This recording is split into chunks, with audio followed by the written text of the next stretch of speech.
Australians in Kuwait and 52 in Baghdad. All were working there at the start of the hostilities. With concern over a possible Iraqi invasion of Saudi Arabia, the Australian embassy there has warned nationals in the eastern provinces near the border to get out of the country or move to the capital, Riyadh. There are more than 2,000 Australians based in the oil-rich nation. 449 are there for a telecom project advising the local phone company. Telecom says it's closely watching events and will evacuate if the need arises. And the Adelaide-based firm British Aerospace evacuated 7 Australians from the Saudi port town of Dhahran this morning. More could follow. At the moment we've still got 150 employees left, plus we've got 11 families left in the country. The Pentagon calls it Operation Desert Shield, the biggest deployment of US forces since Vietnam. Up to 50,000 troops in or on their way to the Persian Gulf. Today, the nuclear-powered aircraft carrier Eisenhower slipped through the normally nuclear-free Suez Canal, one of about 50 warships now on alert.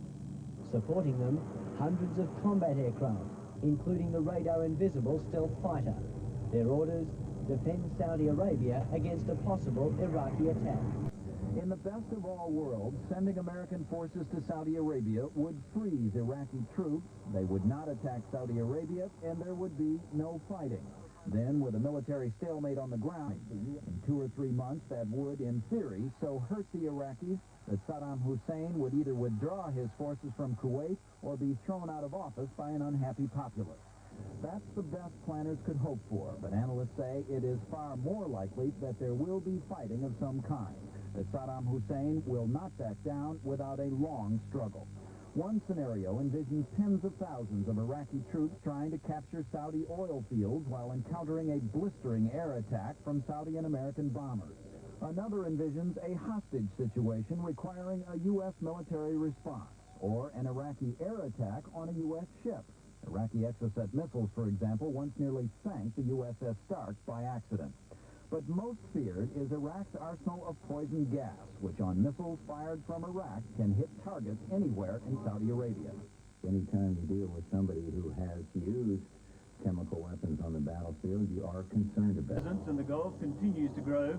These Soviet ships were found only 300 kilometers from where the American troops are stationed. The U.S. now has at least 16 ships in and around the Gulf, including the aircraft carrier Independence, at anchor in the Gulf of Oman. As many as 200,000 Iraqi forces in Kuwait are poised on the Saudi border. If ordered to attack, their target would probably be the Ras Tanura oil fields, giving Iraq control of 60% of the world's oil. Saudi defences are massed in a crescent south of Kuwait, and the US forces are moving in and around the capital Riyadh and Dhahran. Iraq has a vast superiority in tanks, but the international forces have much bigger navies. Numerically, the air forces are similar, but Iraq's is inferior. The destruction of the USS Stark by an Exocet missile 3 years ago showed what Iraqi jets could do. If it does come to war, the first job of the American carriers would be to crush the Iraqi Air Force.